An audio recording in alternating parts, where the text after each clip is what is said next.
touch is relaxing. So if you touch your belly, you're inviting relaxation through the belly. You're inviting the muscles to let go there. And that will release your lower back. But spend some time there.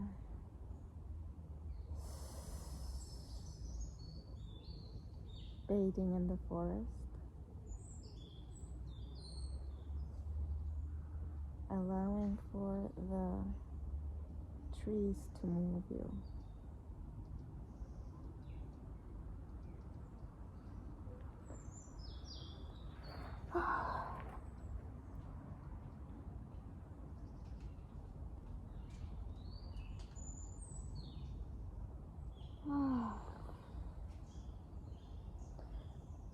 This is a pose on the ground, but you can imagine it's a standing up pose.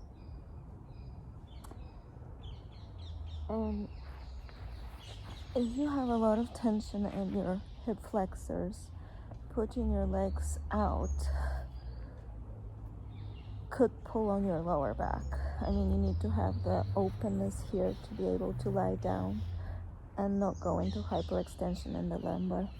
So it's totally legit to have your feet even here.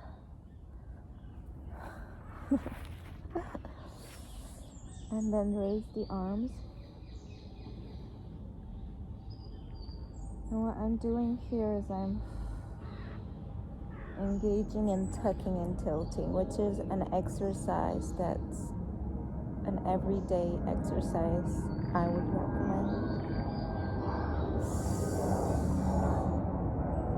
It allows you to check in with your psoas. It opens the hips a bit. It stimulates the inner. You can put something in between your legs that would help you develop awareness of your adductors. And some people's adductors are they're locked up short, or they don't use them efficiently. This is a great way for you to stimulate your neural core. Raising one hand first, and what I'm doing is, oh my god, I'm gonna miss my train.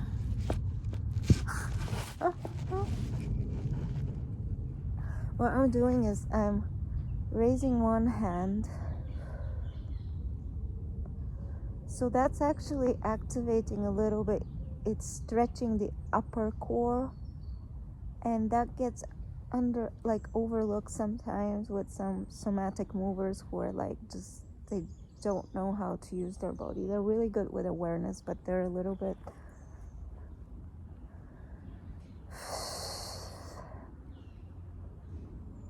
and I'm doing one hand and then the other because that allows for a little bit more compensation.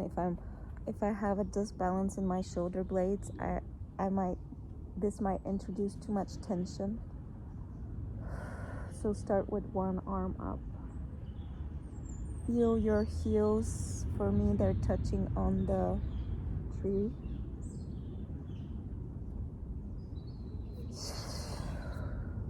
And relaxing our hands is neurologically an amazing thing. And you don't see my feet, but I'm actually kneading them on the tree.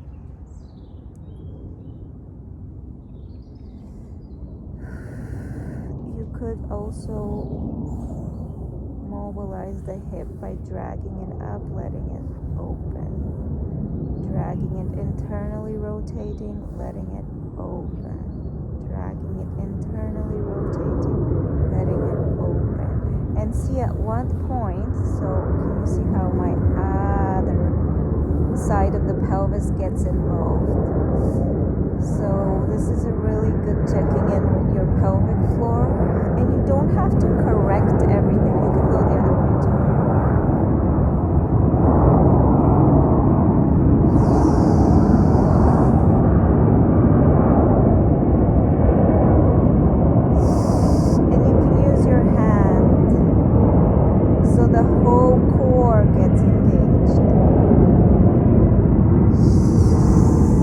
This is a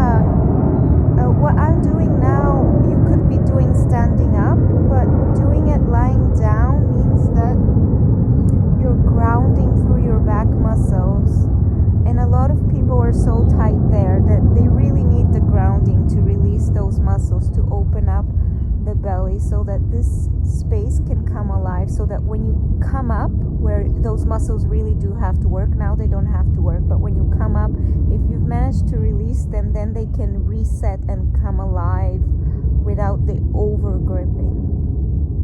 At least that's what we do in Scarlet Belly Yoga. I don't know what you do.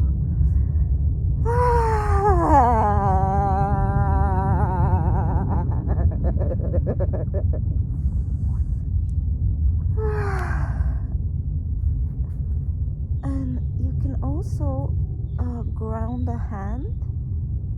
This is an amazing exercise. Oh my god, there's so much tension in the neck always. So maybe just start a little bit with the neck. Notice at what point you feel like it takes over the shoulder, where there is pain on which side. Feel the weight coming through the middle of your eyebrows and down. Notice at what point the pelvis engages.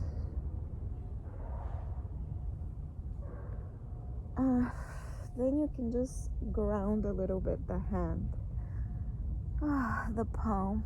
So what I'm doing is I'm massaging a little bit, dropping the weight down, allowing this to come back, opening the side here. And the other hand. And you can do little circles, little. I feel very tight in between my shoulder blades at the moment, so I'm doing small circles. I don't want to jump over places that are really tight. I want to invite them to let the movement pass through there.